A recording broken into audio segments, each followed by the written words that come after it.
എല്ലാവരും ഒന്നാണ്. കുല്ലുൻ സവാവുൻ എന്നാണ് പറയുന്നത്. ഫമൻ എൽതമിസു ഫീഹി ഇൽമൻ സഹല്ലാഹു ലഹു ബിഹി ത്വരീഖുൻ ഇലാ ജന്നതി എന്നാണ്. ആരറിവ് അന്വേഷിക്കുന്നുവോ അവനെ അള്ളാഹു സ്വർഗത്തിൽ എത്തിക്കും എന്നാണ് പറയുന്നത്.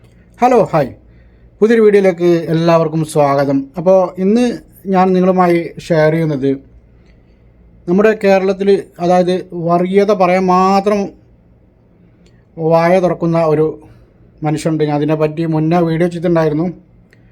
അദ്ദേഹം അതിന് മാത്രമാണ് അദ്ദേഹത്തിൻ്റെ വായ തുറക്കുക. വെറും വർഗീയവാദി. സംഘപരിവാറിലും അതുപോലെ BJP നേതാക്കന്മാർ അല്ലെങ്കിൽ ബജറംഗദൾ ഇവരൊക്കെ കടത്തി വെട്ടുന്ന രീതിയിൽ കേരള സമൂഹത്തിലേക്ക് വർഗീയത മാത്രം പറയാൻ വേണ്ടി തുനിഞ്ഞിറങ്ങിയ ഒരു വ്യക്തിയാണ് ഇദ്ദേഹം. എന്തായാലും ഇദ്ദേഹത്തിനൊരു ചെറിയ യൂട്യൂബ് ചാനലുണ്ട്. അതിൽ ഇദ്ദേഹം ചെയ്യുന്ന വീഡിയോ ഒക്കെ ഈ വർഗീയമായിട്ടുള്ള വീഡിയോകളാണ്. അപ്പോൾ എന്തായാലും ഈ ഹിജാബിനെ പറ്റി അദ്ദേഹം ഒരു വീഡിയോ ചെയ്തിട്ടുണ്ടായിരുന്നു. ആ വീഡിയോയിൽ അദ്ദേഹം മുസ്ലിങ്ങളെ പറ്റി വളരെ രൂക്ഷമായ രീതിയിൽ അദ്ദേഹം വീഡിയോ ചെയ്തിട്ടുള്ള ആ വീഡിയോക്ക് നമ്മുടെ ഉസ്താദ് അൻസാരി ഒരു റിയാക്ഷൻ വീഡിയോ ചെയ്തിട്ടുണ്ട്. നമുക്ക് ആദ്യം ഉസ്താദ് ഈ വ്യക്തിയെ പൊളിച്ചെടുക്കുന്ന, റോസ്റ്റ് ചെയ്യുന്ന ആ വീഡിയോ ഒന്ന് കണ്ടുവരാം. അങ്ങനെ നമ്മുടെ നാട്ടിൽ ഹിജാബ് വിവാദവും വന്നു. ഇത് വിവാദമൊന്നും അല്ല കേട്ടോ. ഈ സാധനത്തിന്റെ പേര് ഇംഗ്ലീഷിൽ ഇസ്ലാമിക് മസിൽ ഫ്ലെക്സിങ് എന്ന് പറയും. അപ്പൊ അത്രേ ഉള്ളൂ. മുസ്ലിങ്ങൾ മസിൽ ഫ്ലെക്സിങ് ആണ്. ഈ മസിലാണ് വല്ല ദ്രോഹമുണ്ട്. ഒരിച്ചിരി മസിൽ കാണിക്കുന്നില്ല. അപ്പൊ വേറെ പ്രശ്നങ്ങളൊന്നുമില്ലല്ലോ. വേറെ വല്ല പ്രശ്നമുണ്ടാ? ഒന്ന് പറഞ്ഞു കേട്ടെ. വേറെ ഇസ്ലാമിന്റെ മസിൽ പടപ്പിക്കൽ, അത്രേ ഉള്ളൂ. അതിന്റെ കാരണം അവര് 30% കൂടുതൽ കേരളത്തിൽ ആയി കഴിഞ്ഞു എന്നുള്ളതാണ്. ഇനി അപ്പം ഈ മസിൽ ഫ്ലെക്സിങ് കാണിച്ചത്, ഹിജാബ് ഇട്ടിട്ട് ഈ മസിൽ ഫ്ലെക്സിങ് കാണിക്കുകയാണ്. അതിന്റെ കാരണം മറ്റൊന്നുമല്ല, 30%, 33% മുകളിലേക്ക് ആയി എന്നതിനുകൊണ്ട് മുസ്ലിങ്ങൾ മസിൽ പടപ്പിച്ച് കാണിക്കുകയാണെന്നാണ് അപ്പൂപ്പൻ പറഞ്ഞല്ലേ. അപ്പോൾ മുസ്ലിമീങ്ങൾ ഈ രാജ്യത്ത് ഇപ്പോൾ ഉള്ള ഈ ശതമാനത്തിൽ നിന്ന് 83-84% ആയി കഴിഞ്ഞാൽ ആകെയുള്ള എന്താണ്? ഈ മസിൽ ഫ്ലെക്സിങ് മാത്രമല്ലേ ഉള്ളൂ. വേറെ പ്രശ്നങ്ങളൊന്നുമില്ലല്ലോ. എന്നാൽ പ്രിയപ്പെട്ട അപ്പൂപ്പൻ്റെ പാർട്ടിയാണ് ഈ ഇന്ത്യ മുഴുവനും അങ്ങ് വ്യാപരിച്ചാൽ എന്താ സംഭവിക്കാന്നറിയാം? അപ്പൂപ്പൻ ഈ വാർത്ത ഒന്ന് ശ്രദ്ധിച്ചേ. ക്ഷേത്ര പരിസരത്ത് മൂത്രമൊഴിച്ചെന്ന് ആരോപിച്ച് ഉത്തർപ്രദേശിൽ വയോധികനെ കൊണ്ട് മൂത്രം നാവ് കൊണ്ട് തുടപ്പിച്ച് വൃത്തിയാക്കിച്ചു.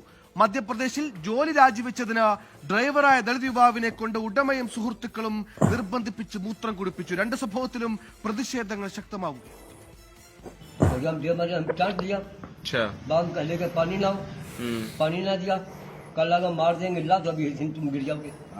പൊന്നാരപ്പൂപ്പ, ഒരു ദളിതൻ, അയാളവിടെ മൂത്രം ഒഴിച്ചിട്ടില്ല.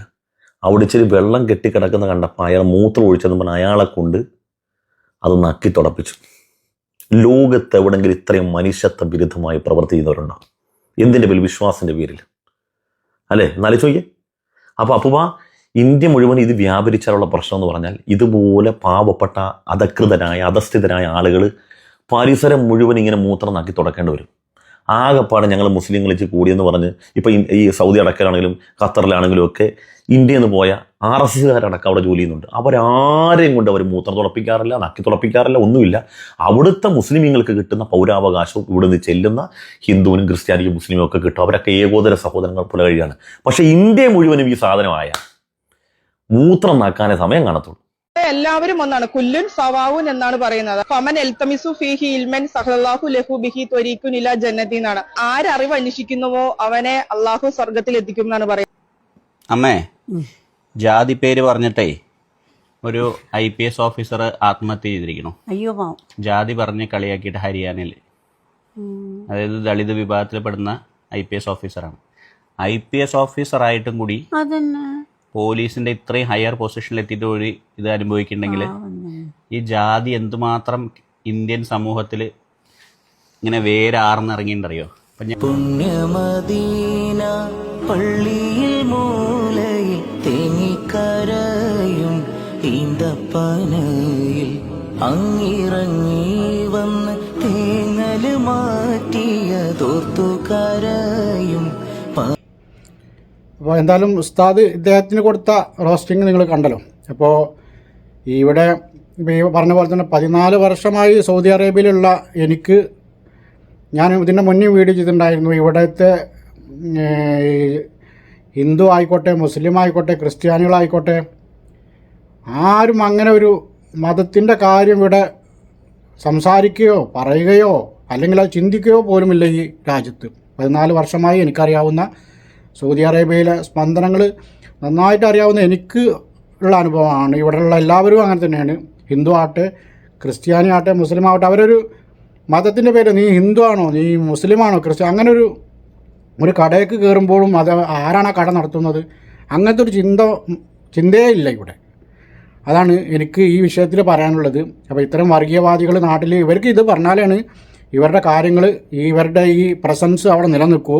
അല്ലെങ്കിൽ ഇവർക്ക് വേറെ പ്രസക്തിയൊന്നുമില്ല ഇവരുടെ ഈ പൊളിറ്റിക്സോ അല്ലെങ്കിൽ ഇവരുടെ ഈ സംഘിസം നമ്മൾ നടപ്പാക്കാനോ വേറെ ഒരു വഴിയില്ല. അപ്പോൾ ഇവർക്ക് ഇത് പറഞ്ഞാൽ, മുസ്ലിമിനെ പറഞ്ഞാൽ മാത്രമേ ഇത് നിലനിൽക്കൂ. മുസ്ലിമിനെ പറയാത്ത വേറെ ഒരു ലെവലിലേക്ക് കാര്യങ്ങൾ പോയി കഴിഞ്ഞാൽ ഇവരുടെ പ്രസക്തി തന്നെ ഇല്ല. അപ്പോൾ അതാണ് ഈ വിഷയത്തിൽ എനിക്ക് പറയാനുള്ളത്. നിങ്ങളുടെ അഭിപ്രായം കമൻറ്റായി രേഖപ്പെടുത്തുക. എൻ്റെ ചാനൽ ആദ്യമായിട്ടാണ് കാണുന്നത്, ചാനൽ ഒന്ന് സബ്സ്ക്രൈബ് ചെയ്ത് വെക്കുക, ഷെയർ ചെയ്യുക, ലൈക്ക് അടിക്കുക. പുതിയൊരു വീഡിയോയുമായി വീണ്ടും കാണാം. ബായ്.